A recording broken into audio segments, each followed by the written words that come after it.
Shalom mes bien-aimés, nous vous bénissons tous au nom de Jésus-Christ de l'éternité qui est descendu avec les enseignements de l'éternité pouvant nous permettre à devenir des éternels et puis retourner à l'éternité. Nous allons parler d'une terre épouse. Une terre épouse, nous allons lire dans Ésaïe 62, verset 1, et vous descendez. Lisons. Pour l'amour de Sion, je ne me tairai point. Pour l'amour de Jérusalem, je ne prendrai point de repos, jusqu'à ce que son salut paraisse comme l'aurore, et sa délivrance comme un flambeau qui s'allume. Alors les nations verront ton salut, et tous les rois ta gloire. Et l'on t'appellera des noms nouveaux que la bouche de l'Éternel déterminera. Tu seras une couronne éclatante dans la main de l'Éternel, un turban royal dans la main de ton Dieu. On ne te nommera plus délaissé, on ne nommera plus ta terre désolation, mais on t'appellera mon plaisir en elle, et l'on appellera ta terre épouse, car l'Éternel met son plaisir en toi, et ta terre aura un époux, comme un jeune homme s'unit à une vierge. Ainsi, tes fils s'uniront à toi, et comme la fiancée fait la joie de son fiancé, ainsi tu feras la joie de ton Dieu l'Éternel. Ici, l'on parle, l'Éternel s'adresse à son épouse majeure de l'éternité, son épouse de la jeunesse, Christ, puisque l'Éternel était venu là enseigner son enseignement du commencement au travers de Christ, et il a achevé son enseignement spirituel du commencement au travers de Dieu, selon Apocalypse chapitre 20, verset 1. Vous allez voir là l'ange puissant qui avait une chaîne pour lier les Satan, et Satan lié pendant 1000 ans, c'était l'Éternel au travers de Christ proclamant son enseignement spirituel du commencement, pouvant permettre à Christ à lier cet esprit de l'égarement Satan pendant 1000 ans. Mais à la fin du règne de 1000 ans, du règne de Jésus-Christ, Christ était Sion, c'est Christ, et Jérusalem, c'est Dieu. Sion était une épouse, une terre considérée comme abandonnée, méprisée, délaissée, négligée. En ce moment-là, à la fin des règnes de 1000 ans, selon Apocalypse 20, verset 7, et Satan délié, là, l'enseignement de Christ est mélangé avec la pensée de l'égarement, de l'esprit de l'égarement. En ce moment-là, Sion était comme une ville abandonnée, délaissée. Christ était considéré comme abandonné, rejeté de l'Éternel. Et en ce moment-là, l'Éternel était allé se rallier à Jérusalem, à une terre épouse, Jérusalem, pour enseigner son enseignement du commencement, les jugements derniers d'Apocalypse 21.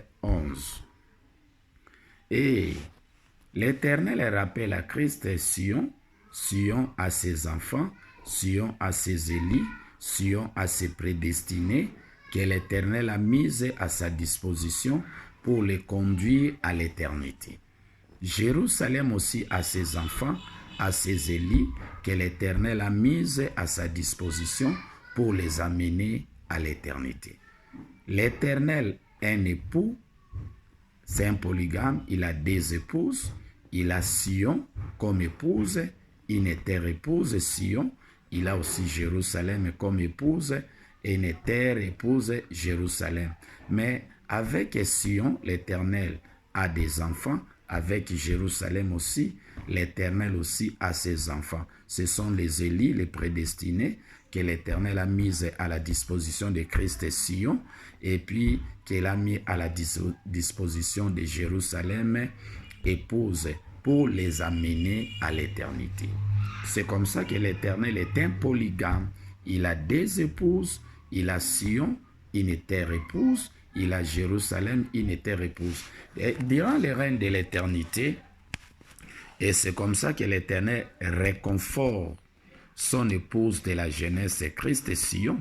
C'est Malachie 4, vous allez lire, et la Bible dit ceci: pour vous qui craignez mon nom, s'élèvera le soleil de la justice, et la guérison sera sous ses ailes. C'est-à-dire que Sion, c'est une ville ensoleillée. Ce sont les Élis qui étaient éclairés par l'enseignement spirituel du commencement que l'Éternel a enseigné au travers de Christ. Mais à un moment, durant les règnes de 1000 ans, ces enfants, ces Élis, étaient considérés comme des enfants abandonnés. Parce qu'en ce moment-là, Christ n'avait plus d'inspiration. L'Éternel était allé se rallier à Jérusalem et Dieu pour proclamer le jugement dernier. Et celui qui a commencé le jugement, c'était l'Éternel au travers de Christ. C'est comme ça que Christ se plaint. Mais l'Éternel les réconforte. Il dit: pour l'amour que je garde envers toi, Sion, toi Christ, je ne me tairai point. Je ne prendrai point de repos. Maintenant, l'Éternel est venu. Il a récupéré son épouse de la jeunesse, Christ, qui était considérée comme abandonnée. Et il a récupéré, ça c'est l'histoire des fils prodigues, de Luc 15. Aujourd'hui, Christ est couronné de gloire avec les enseignements de l'éternité que l'Éternel vient de lui révéler. Et Christ maintenant a la capacité, l'argumentation de se défendre, et sa nation à lui, ses enfants, et puis les amener à l'éternité. Maintenant, Christ a plein pouvoir d'enseigner les Élis, et parce que l'Éternel maintenant est avec Christ, l'enseignement de l'éternité, l'Éternel a fini le travail ensemble avec Jérusalem, épouse de la jeunesse de l'éternité. Maintenant, l'Éternel est venu se rallier avec Christ, pouvant lui permettre maintenant à enseigner ces Élis, ces prédestinés que l'Éternel a mis à sa disposition pour les amener à l'éternité. C'est comme ça que l'Éternel nous réconforte ici. L'on t'appellera pli, terre délaissée ou désolation. Mais à la fin du règne de 1000 ans de Jésus-Christ, Christ était considéré comme une terre désolation, désolée, délaissée, abandonnée, méprisée. Les mélanges étaient dans son enseignement là. Et en ce moment-là, Christ commençait à se plaindre: mon Dieu, mon enseignant inspirateur, pourquoi m'as-tu abandonné? Ça dit qu'à un moment, à la fin du règne de 1000 ans, Christ était considéré comme une épouse, une terre délaissée, abandonnée. Maintenant là, Christ, le mari, l'époux, l'Éternel est là, ensemble avec son épouse Christ et Sion, et ensemble avec ses Élis, pour les faire d'eux les éternels et puis les conduire à l'éternité. C'est comme ça que nous vous invitons aujourd'hui, puisque c'est la joie, et les retrouvailles, les maris à retrouver, à récupérer son épouse terre qui était considérée comme délaissée, puisqu'à la fin du règne de 1000 ans, Christ était abandonné, méprisé, et son message était souillé dans les mélanges. Maintenant, à l'éternité, Christ a retrouvé son mari. C'est comme ça, dans Ecclésiaste là, et vous voyez une femme qui cherchait son mari. Et il sillonnait, il recherchait son mari. C'était Christ cherchant son mari, l'Éternel, l'enseignant inspirateur. Et maintenant là, Christ a retrouvé son mari. C'est Christ la femme noire. La femme noire, c'est le prédicateur qui avait perdu son mari, l'enseignant inspirateur, l'Éternel.